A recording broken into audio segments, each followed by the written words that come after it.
America should move on from Epstein-Trump. Iran-US to hold nuclear talks in Oman on Friday. Human Rights Watch warns of growing authoritarian trends in U.S. Zelensky reveals 55,000 Ukrainian soldiers killed. Iran unveils new underground missile base. The U.S. Justice Department has completed its review of millions of documents tied to the Jeffrey Epstein sex trafficking investigation, concluding that there is not enough evidence to bring new criminal charges. Deputy Attorney General Todd Blanche said the files contain extensive emails, photos, and correspondence, but none that clearly support prosecution.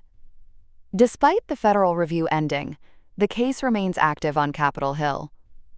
The House of Representatives is continuing its own inquiry, with former President Bill Clinton and former Secretary of State Hillary Clinton scheduled to testify later this month after lawmakers threatened contempt proceedings.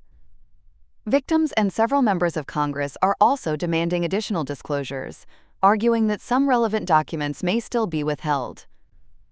President Donald Trump has urged the country to move on from the scandal, saying no findings implicated him and reiterating his denial of wrongdoing. However, the controversy continues to attract public and political attention. Iran's Foreign Minister Abbas Araghchi has confirmed that nuclear negotiations between Iran and the United States will take place Friday morning in Muscat, the capital of Oman. Araghchi thanked Oman for hosting the talks and assisting with arrangements, highlighting the country's role as a mediator. According to Iranian media, the discussions will focus strictly on Iran's nuclear energy program and the possible lifting of sanctions, with other geopolitical issues expected to remain off the agenda. Araghchi will lead Iran's delegation alongside senior diplomats, while the United States will be represented by White House Special Envoy Steve Witkoff. The meeting marks a renewed diplomatic effort between the two nations amid ongoing tensions, with observers closely watching for signs of progress. Human Rights Watch has warned that the United States is showing signs of authoritarianism under President Donald Trump as global democracy declines to its lowest level in 4 decades. In its annual report, the rights group said Trump's return to the White House has accelerated what it described as a downward trend in human rights worldwide, adding that the rules-based international order is under growing strain. The organization accused the administration of disregarding human rights, pointing to aggressive immigration raids carried out by masked federal agents and policies it says weaken democratic checks and balances. Human Rights Watch also criticized what it called racial scapegoating, retaliation against political opponents, and efforts to expand executive power.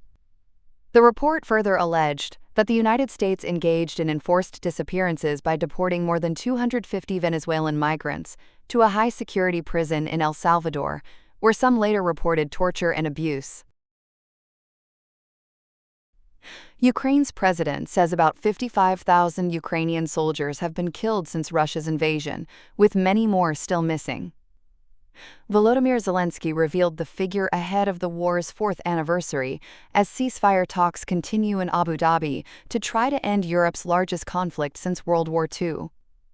He noted the death toll includes both professional troops and conscripts, but did not provide an exact number for those listed as missing.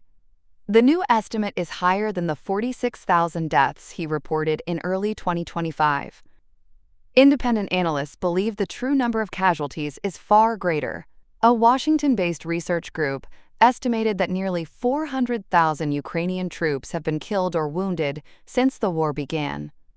The United Nations also reported that Russian attacks killed more than 2,500 Ukrainian civilians and injured over 12,000 last year alone. Iran's Revolutionary Guard has unveiled a new underground missile base, signaling a major show of military strength amid rising tensions with the United States. The facility was revealed during a visit by senior military leaders, including Armed Forces Chief of Staff Abdolrahim Mousavi and Aerospace Division Commander Syed Majid Mousavi, who reviewed the readiness of Iran's strategic missile units. Officials say Iran has boosted its deterrence capabilities by upgrading ballistic missiles across multiple technical areas.